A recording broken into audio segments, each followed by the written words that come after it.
Hello.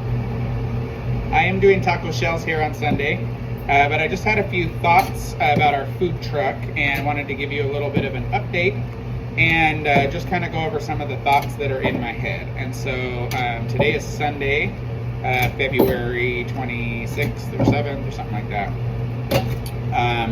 Food truck is done. Food truck passed inspection. Food truck is ready. We are scheduled to pick up the food truck on Tuesday at 2 o'clock. And on that day, we're going to go over some of the things about it, how to work it, things like that.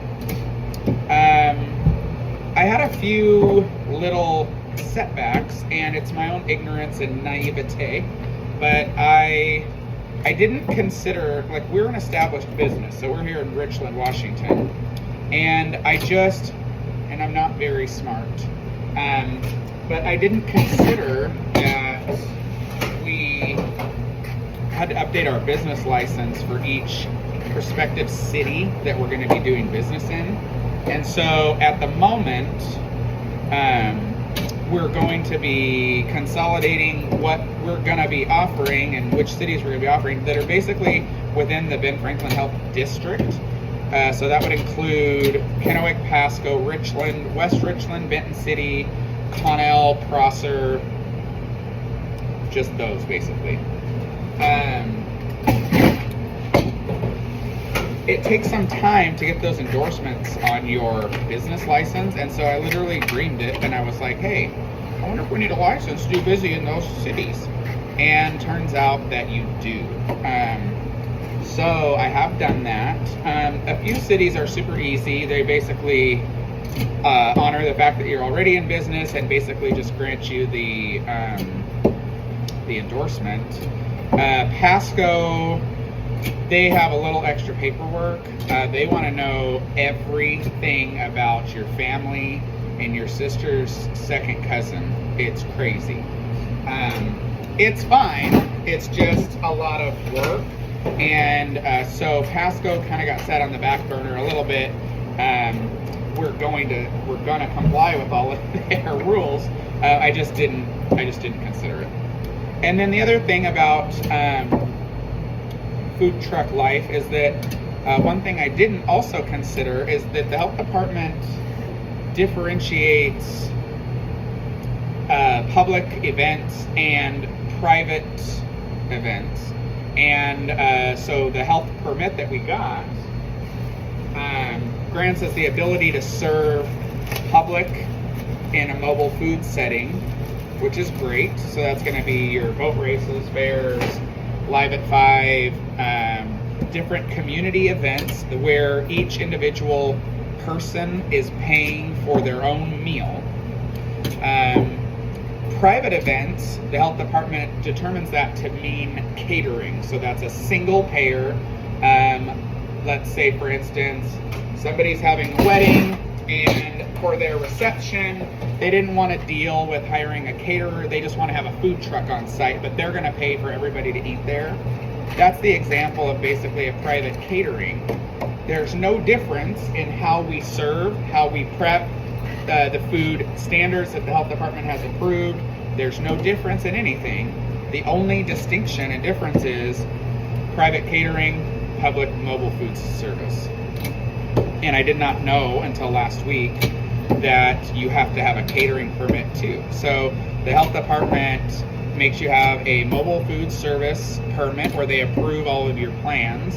And then if you want to do catering, which we do, you also have to have a catering permit. So there's a small delay for us that I just didn't consider and didn't realize, and I'm learning on the job here. There's just a small delay in getting our catering permit. So once the food truck hits the road, we're not going to be able to accept any private single-paying catering type situations until we get our permit approved from the health department and another $200 fee paid. So if you're keeping up on the fee schedule, we have the L&I inspection, which was major.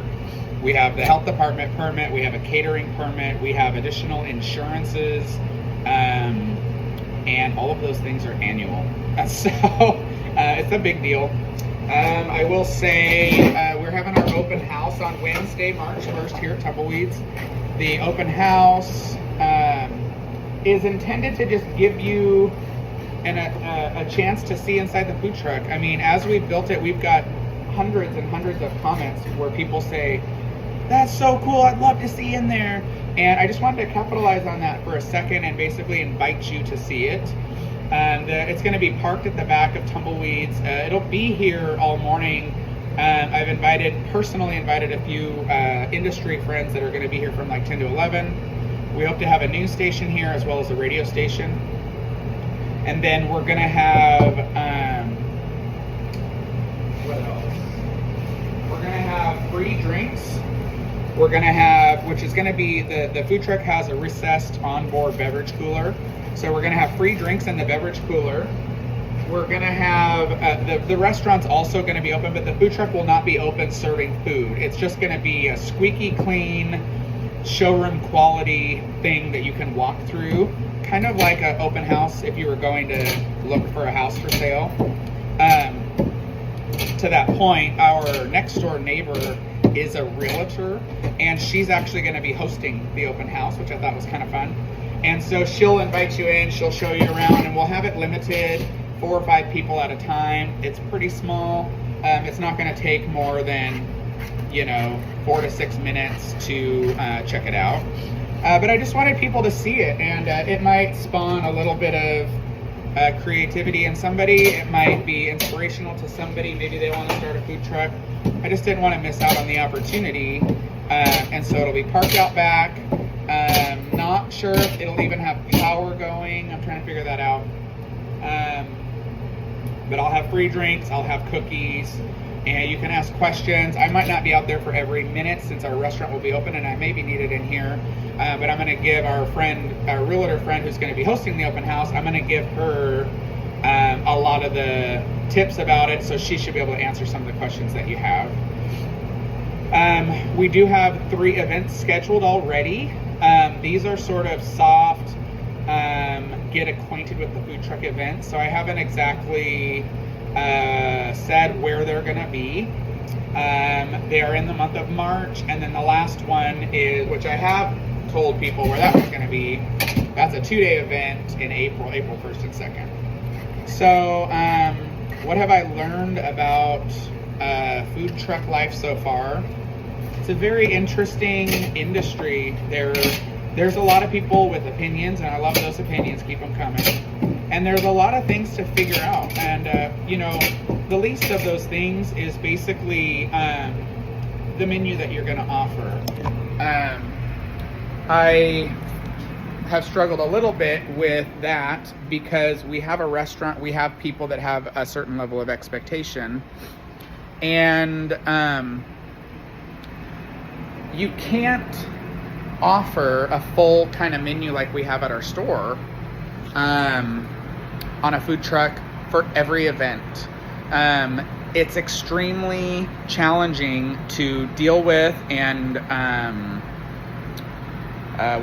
transport food in the right way that the health department has approved. It's extremely challenging to set up at locations, and all of that has to be compensated for. And so we have to balance what's worth it and what we're willing to do for how much are we willing to do that for. And so for those of you keeping track, our food truck is going to be, pretty state-of-the-art, kind of close to spare no expense. The trailer itself was $20,000. The build-out was about $100,000. And I've also spent about probably close to $5,000, I would say. I'm not looking at receipts. In miscellaneous wares, bins, tubs, Cambrio thermal containers for transportation, signage, website. I'm closer to $7,000. The website itself is about $3,000. And so we can't just do a 1-hour service somewhere. And so we have to balance the events that we're choosing to go to and the kind of menus that we're offering. So we have basically established two menus. Excuse me. One is going to be what I'm calling a limited menu, but you're not going to necessarily see, when you see the menu on the food truck, you're not going to see that it's a limited menu, but you will see that it is rather limited, if that makes sense. And then we'll have a full menu as well. So if we're doing, let's say, a 3-hour lunch service, it's likely going to be the limited menu. If we're doing an all-day fare service, it could be the full menu, but there's arguments to be made that really the limited menu is going to be the way to go for efficiency. And then if we're doing a private event, we're going to work with the host to establish the exact menu that they want within reason, and what we're able to do for the length of time that it costs to transport what is ultimately going to be about $130,000 food trailer, staff it. And so, again, there's a lot of the things that we're working through, and there's a lot that goes into consideration when you're trying to put a plan together for it to be successful. What is the other thing I was going to say? So when the website gets done, on the website, you're going to be able to do basically 3 interactions with Tumbleweeds Food Truck. The first interaction is going to be essentially... The first interaction is going to be to request Tumbleweeds Food Truck. When you request Tumbleweeds Food Truck, that basically means you have a good lead for us and you think we'll do well, but there's no expectation of us paying to be there, like the fair or like the boat races. There's also no expectation of the host paying us to be there. It's a request, and it's basically a lead service. You're doing us a favor.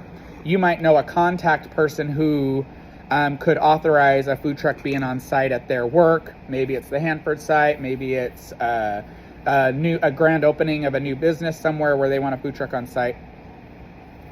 In any event, request is one thing. Then there will be a reserve Tumbleweeds Food Truck. And to reserve Tumbleweeds Food Truck, you're basically agreeing to a few things on the outset. You're saying, we're having an event. This is going to be a single payer private event, catering. We want you there, and we're going to pay to have you there, which basically takes us off of the street or removes an opportunity for us. And so that's going to have to be paid for as well. We're still ironing out the kinks of what we're going to charge and for how long and for what kind of menu. But that's going to be the second way that you're going to interact with Tumbleweeds on our website. And then the third way is just basically find us. It means you really want to come check us out at an event that we're out. You can find where we are located today or in the subsequent days, so that you can visit us and participate in the service, if that's a lunch or dinner service. We're going to be working with different hosts, and we might have co-branded menus, we might have limited or full menus. It might be a lunch 11 to 1, it might be a dinner 4 to 8. So we're still working through all of that, and we've hired 3 extra people in our store. We're probably hiring a 4th one. That'll put us up to about 15 employees, which is more than we've had. That's basically what I know. So we hope to see you on Wednesday, March 1st from 11 to 1 to, depending on how many people are here. It should be a fun time.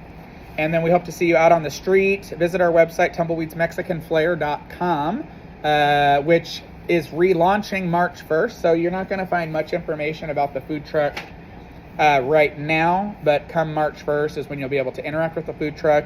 We'll begin taking official bookings in June, and so in the short term from March 1st till June 1st, essentially, we're going to be doing it on our time, at our pace, learning how to work the food truck, learning how to adapt to the menus, the environments, the transportation, those things. And then we look forward to serving you out there on the road. If you have any questions, you can let me know. Keith at tumbleweedsmexicanflair.com. Interested in working here? My email address is a good way to shoot me a resume.